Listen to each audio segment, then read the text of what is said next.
7 years dabbling in coaching and being on this transformative journey. I call the D.R.E.A.M method, which is my unique methodology. The real problem lies in the subconscious, though, right? And so I'm also NLP certified, neuro linguistic programming, and that's a type of coaching that deals a lot with the subconscious. Mhm. The subconscious belief is actually something like, I'm unworthy of love, or I don't deserve to be happy. And so we need to correctly define what the problem is before we can actually remove it. Hey everyone, today we'll record another exciting episode, and this time our guest is Jen Katsev. So, Jen, welcome to the show. We've been in touch for a few years already, Mm-hmm. and I got the chance to explore the various activities she's involved in. Unlike many other people living in Bulgaria, she's one of the proactive people in my circles, a true entrepreneur, constantly looking to improve and grow month by month, week by week. And she's a Silicon Valley raised Chinese American recovered people pleasing overachiever, serial entrepreneur of 7 businesses, number one best-selling author, former commercial real estate syndicator. After experiencing profound emptiness despite outward success, she embarked on a transformative journey of self-discovery. Now happily married and living in Bulgaria, she helps others find authentic fulfillment through her innovative D.R.E.A.M method. Thank you. Thank you, Mitka. Well, D.R.E.A.M method sounds very mystical in a way. I'd love to find out more about, life coaching venture and how it evolved over the years. Sure. So, the life coaching business that I have today, which is the D.R.E.A.M method, started from me looking for answers for myself in the beginning. And like you said in my bio, feeling this emptiness inside despite outward achievements. My identity and self worth is very much tied to how much recognition or external validation that I received from authorities and whatnot. Mhm. So I didn't really know myself, what I really wanted, what made me happy. And I was constantly chasing this picture of success that was never my picture to begin with. It was the one that I inherited from my parents' beliefs or my environment's beliefs or whatever.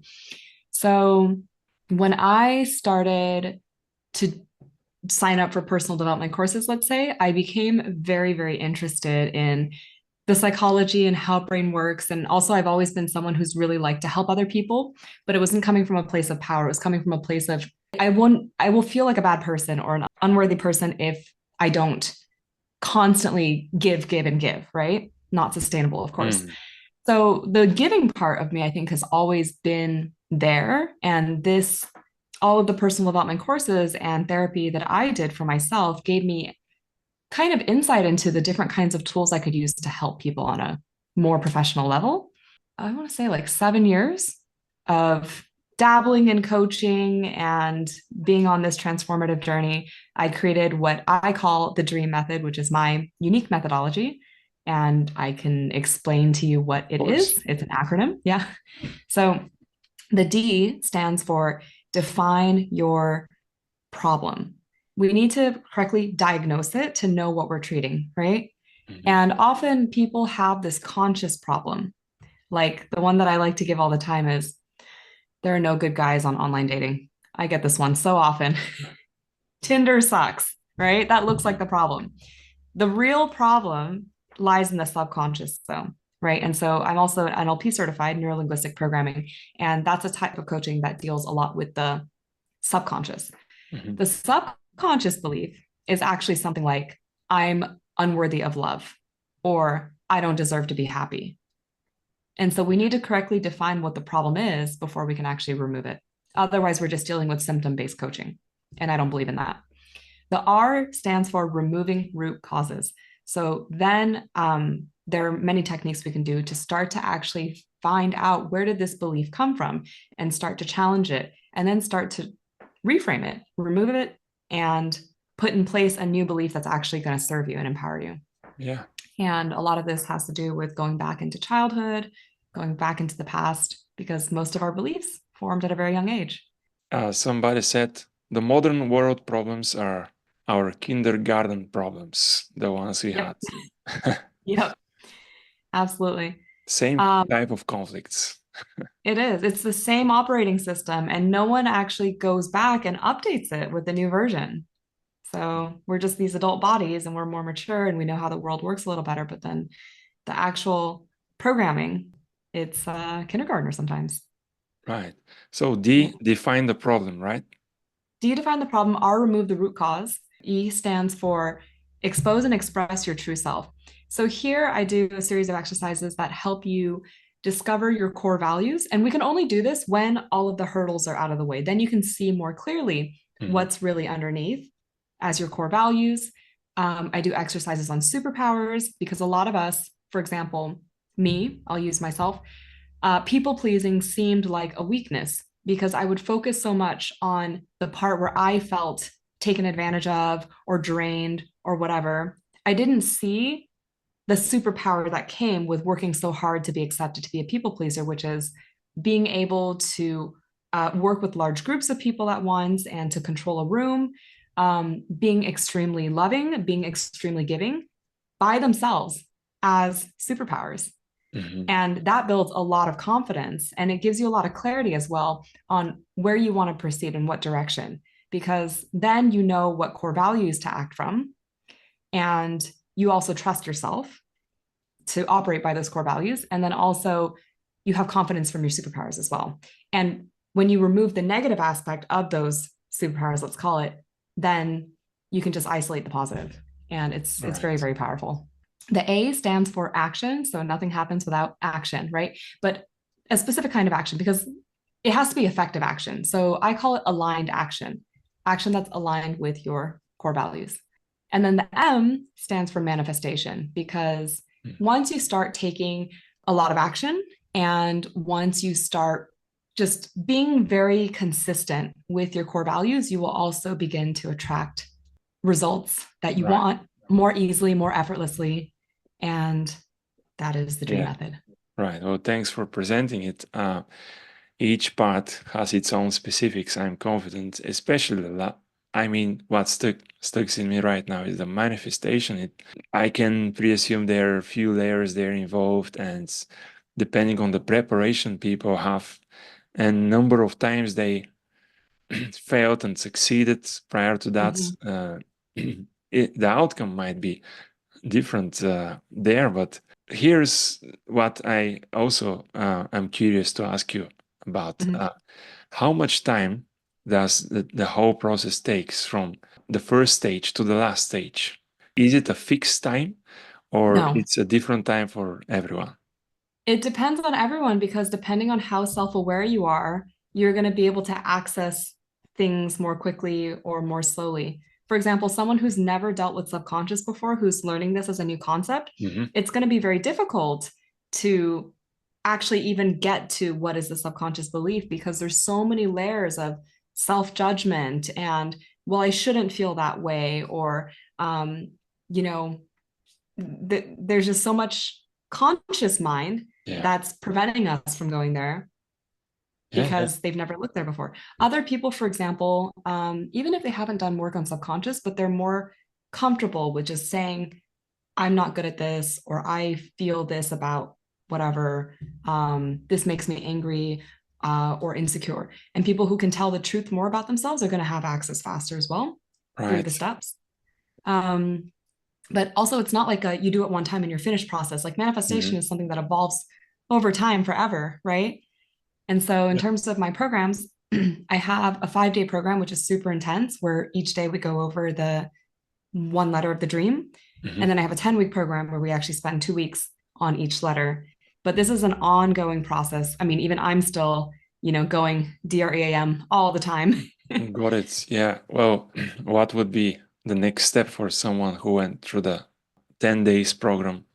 Mm-hmm. Do you recommend certain directions or certain books or an upgrade to this course to something more serious or, I mean, more impactful? More impactful, stay tuned. I will create something.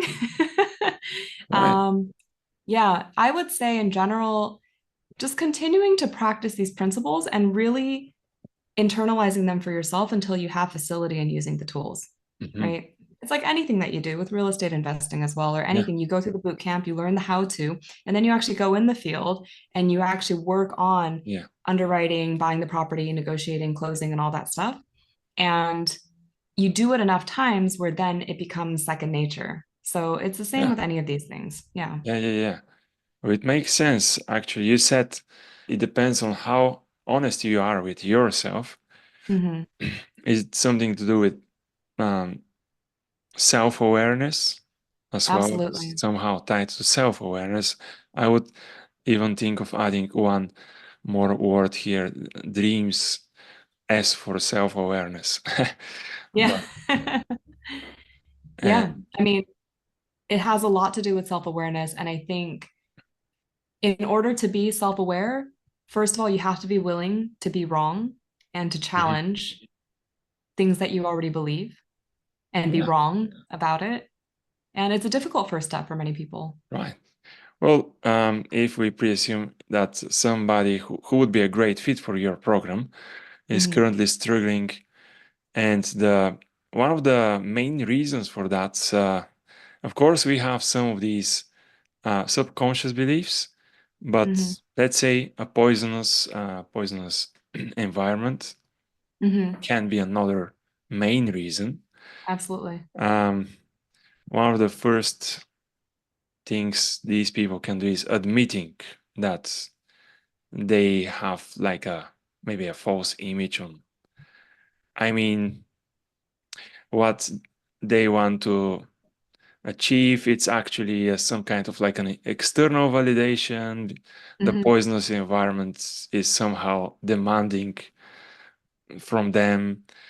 Um, do you have any interesting stories? No need to reveal names, but people you've worked with that you were able to clearly see how they transitioned from one state to another state. No need to be like the final outcome to be like a completely different and improved personality, but just transition from one stage to another stage. I do have an example. Yeah. So this is someone I was working with pretty recently, and I think pain is one of our best motivators because when something is so painful or uncomfortable, then we try to move away from it, right? And so it's the same as the concept of hitting rock bottom in alcoholism, for example. When the environment becomes so toxic, you Hmm. need to leave it and move into a new environment if you want to continue living your life, right? Yeah. So with this person, um, she was going through uh, a difficult time in her marriage. Hmm. And her environment was saying, if you divorce your husband, we no longer recognize you as our family member. Hmm. She's from a culture where Hmm. that is very typical. So, mother, siblings, it's very severe. This is the toxic environment that you're talking Hmm. about, right?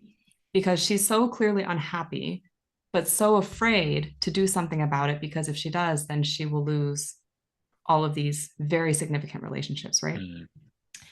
And during the time that we worked together, she learned, she got the confidence to actually act from her core values and make the difficult step and do it from love for all these people as well. Hmm. And the beautiful thing is, some of these family members said, I didn't realize you were in so much pain. I'm so sorry that I judged you.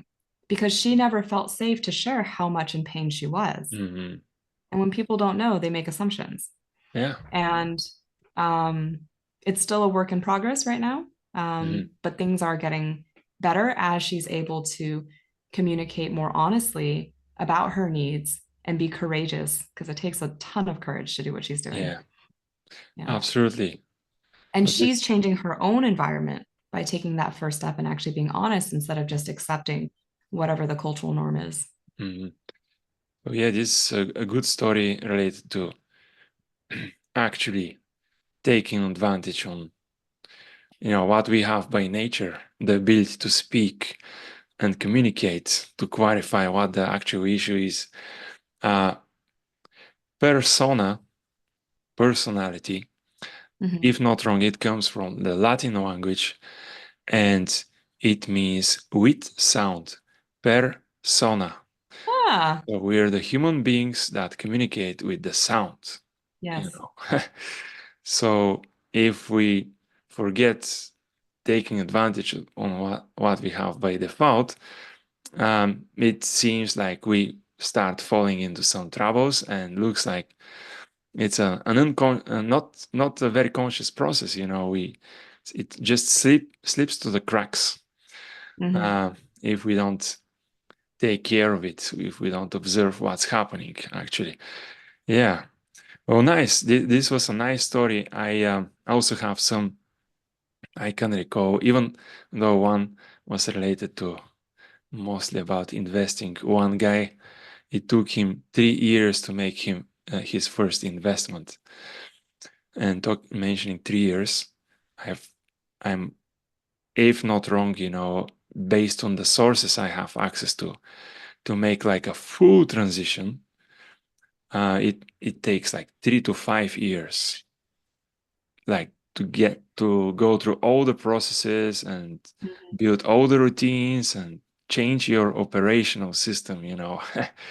Yeah, it's a lot. um, so as you said, the dream method, it's about repeating it, going through it all the time.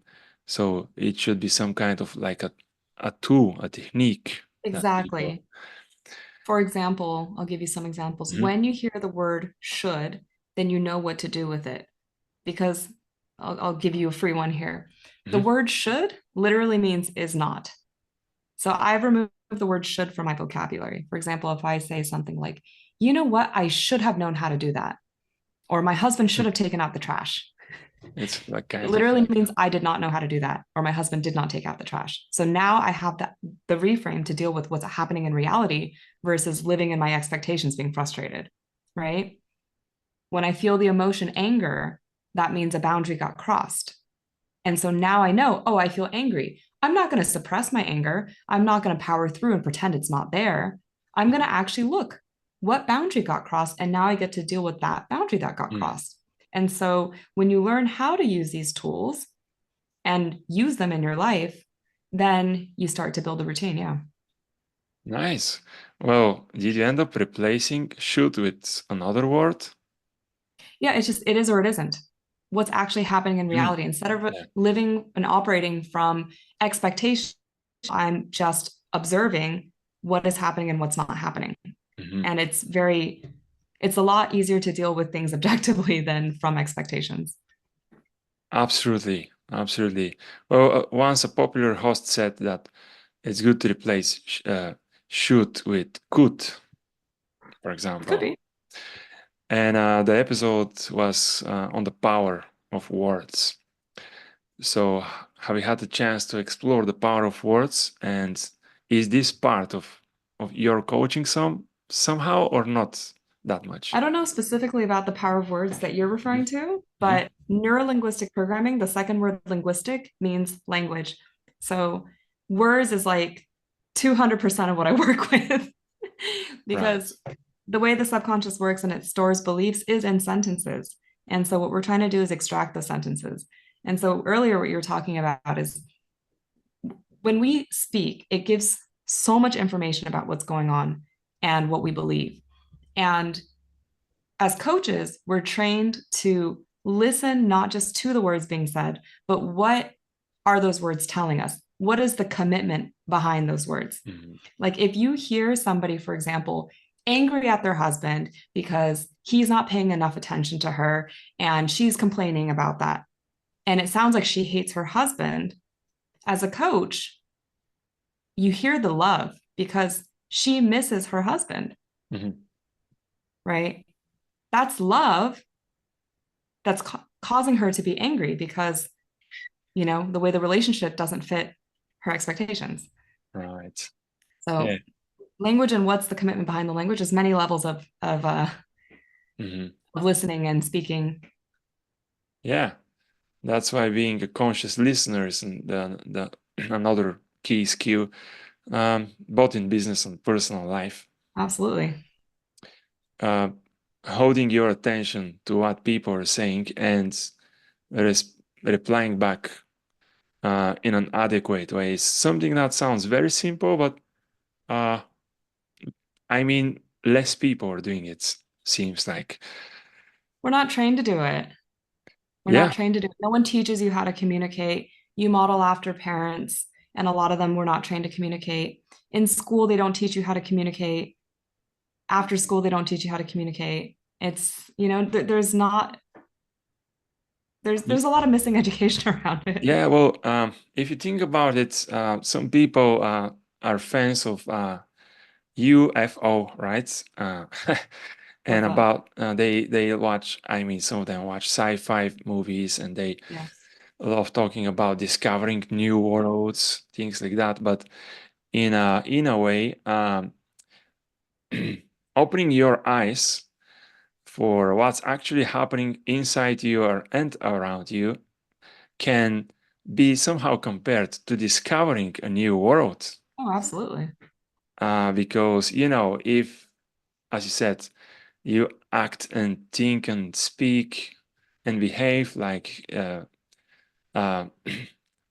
like your parents did, or they're still doing, you're still living in like the world they created for you, right? But Mhm. if you proactively and consciously start like uh, climbing out of this kind of like a valley, you might actually see that the horizon is much like there's much more to explore and see. These are the new Absolutely. worlds, um, which is good news for uh, a lot of people.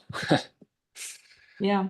I think we inherit a lot of information and beliefs and behaviors, but then it's up to us to actually practice critical thinking and to keep the curiosity alive, as you say. What serves me, what doesn't?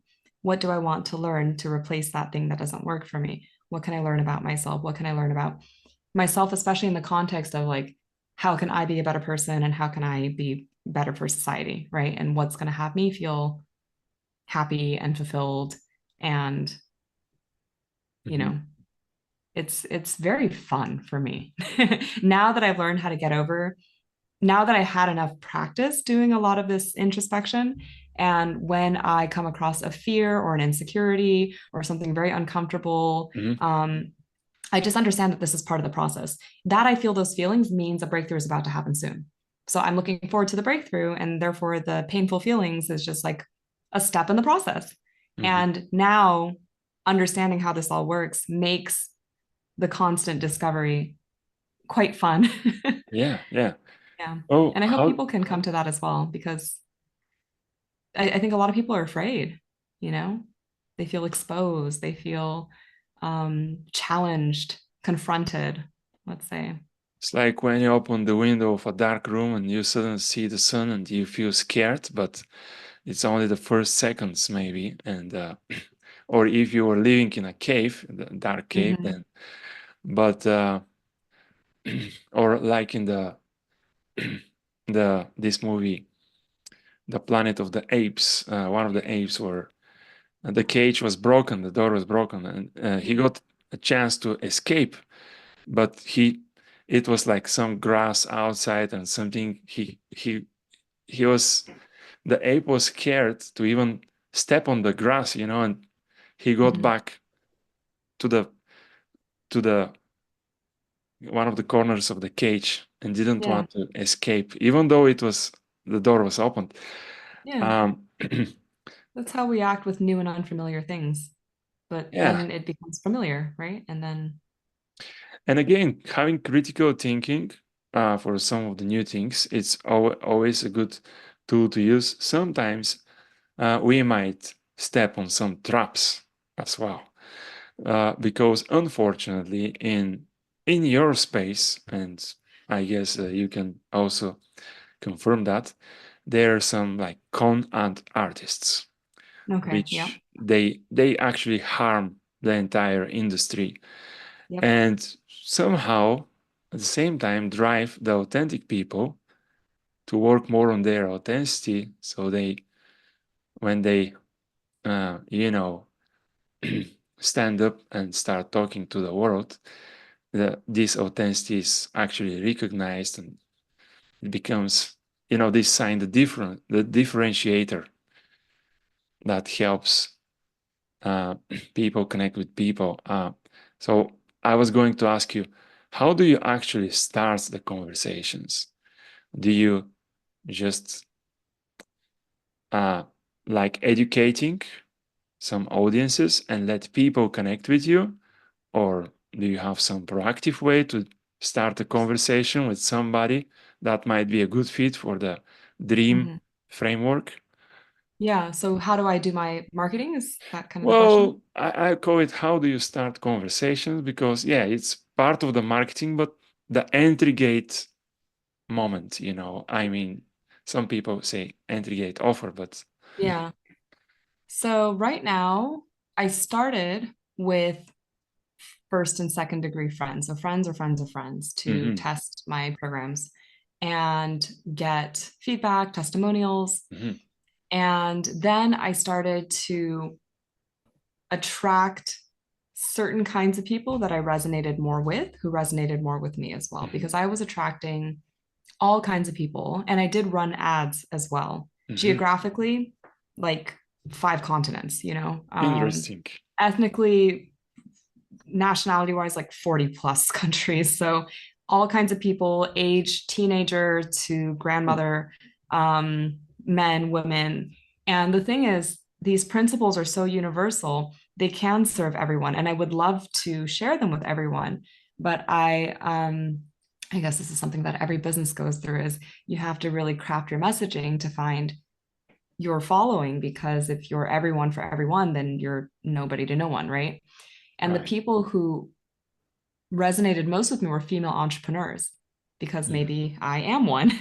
And there is a group of East African social impact female entrepreneurs that I'm currently doing a program for right now. They're an Mhm, amazing cohort. They're doing, I mean, big, big projects impacting lives of tens of thousands of people daily, providing basic food and shelter and school meals and all kinds of things. mhm.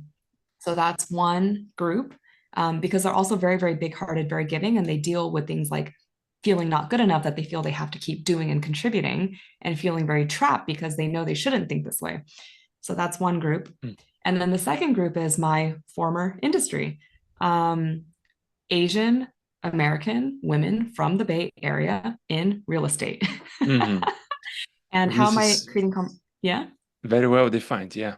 Yeah, right.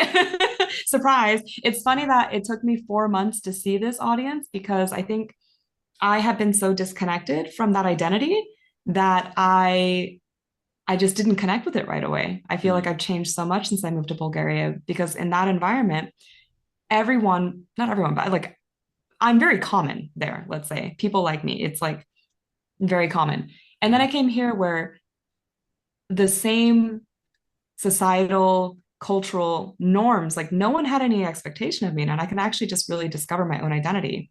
First thing, I could admit that I was unhappy, and Mhm. then people here are not chasing that picture of success that people have over there.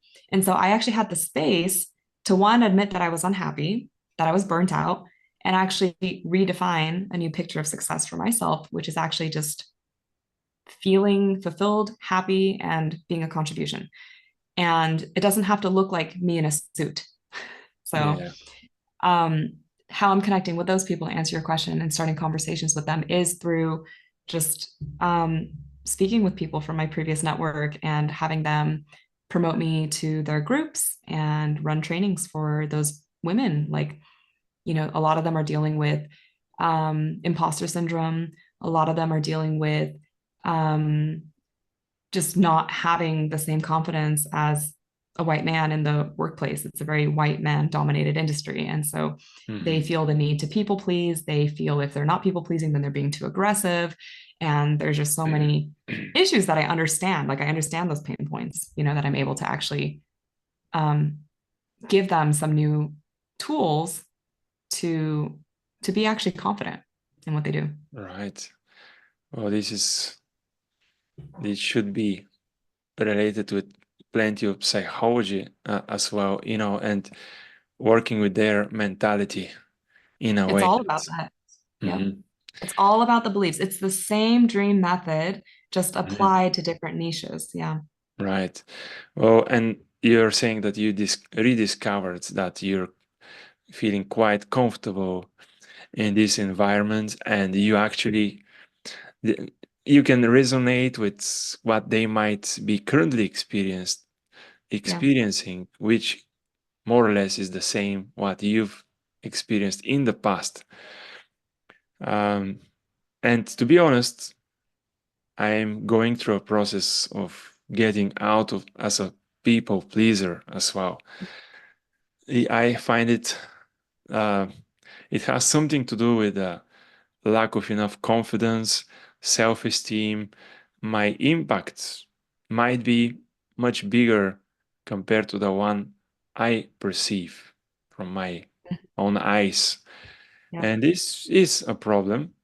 Of course, I wouldn't want to overestimate myself and have step on like a false ground and have like this self-esteem that doesn't correspond to my actual skills and experience and capabilities. So knowing yourself seems to be the goal, and not not watching on the to the grounds down, not watching too much to the skies, but having this parallel sight, um, watching just straight. I couldn't find a better way to describe it, but knowing exactly who you are definitely helps in the communication with people, partners, clients, family members. That's very cool. Well, um, let's figure out a way this story reaches more of the Asian people in the Bay Area. I have I have some connections there. I'll do my best to promote parts or the entire recording. Um, Mostly via my LinkedIn. And of course, I'd love to put you in touch with some people from my network once I recognize some signs that they would be, more responsive to Mhm. a help like the dream methods can offer. Well, Jen, I'm really enjoying this conversation and wanted to ask you, are you also looking to keep sharing your message with other audiences? Yeah. So, with the social entrepreneur ladies, there are a lot of people they work with who can't afford NLP coaching, right? And Hmm. I am looking for a way to also pre-record and automate my trainings and make it more accessible to anyone who wants access to them. And they can Mhm. also do it at a self-paced. What I found is that for a lot of people, my pace is too intense. Uh-huh. And it could be, again, this is why lady bosses resonate with me because they're used to intense, right? But for a lot of people who are not Yeah, entrepreneurs, my pace is too fast. So that's something that I'm thinking about where I can reach people, all makes kinds of sense. people. Yeah. Makes sense indeed. So following their own pace and having these like chapters, it could Yeah. be uh, 1 month per each letter, or even more, 3 months per letter. Then Could we'll be. start touching, the 3 years I was referring to earlier. Uh, well, nice. How can people connect with you, or how can they request, uh, st- their interest in starting the program? And Absolutely. I will give you a link to my website. It's dream-method.com. Mhm, And there you'll see the list of my programs and how to contact me. You can also work one-on-one with me. I have, aside from the 5-day course, which I'm adopting now into a 3-day course because I think 5 is a bit long. I have the 10-week program, and then I'm also doing one-on-one coaching. I have packages of one-on-one coaching, and then I also offer something called laser coaching, which mhm. is a monthly subscription of unlimited 15-minute coaching calls with me. It's very Interesting. fast-paced, action-based. Yep. Interesting. And I guess the first conversation, the one-on-one call, uh, you somehow help people figure out what would be the best package Yes. for them, the best I option. do. You can book a clarity call with me as well, 30 minutes, just to see what your goals are and which one's going to be a better fit for you, which structure as well, because some people work really well one-on-one, some people work really well in a group setting with a Mhm. predefined syllabus. Um, and also, when you sign up for the package of 5 one-on-ones or Mhm. the 10-week program with me, I also include a road mapping call, which is part of the program. It's where we basically just look at every area of your life, what you want to work on, and create a roadmap for how to proceed in the following sessions. So Interesting. So it's a clarity call, and they can book a call if they go to dream-method.com. dream-method.com. Yeah. Dream-method.com. Yeah. Yeah. Cool. Well, let's wrap it up then. And uh, for everyone that's watching, I'll also insert the links in the show notes and on the all social network profiles. I'll publish this. We'll make sure we have the link there as well. Well, thank you, Jen. Again, enjoyed chatting with you and looking forward to reconnect again soon. Uh, let's will do my best to distribute this message to more people so some of them connect with you. Yeah. Thank you so much. Thank you so much, Mika. All the best. Bye bye. All right. Well, here I'll just cut this part where I'm stopping the recording because Yep. I tend to. Okay, here's the button.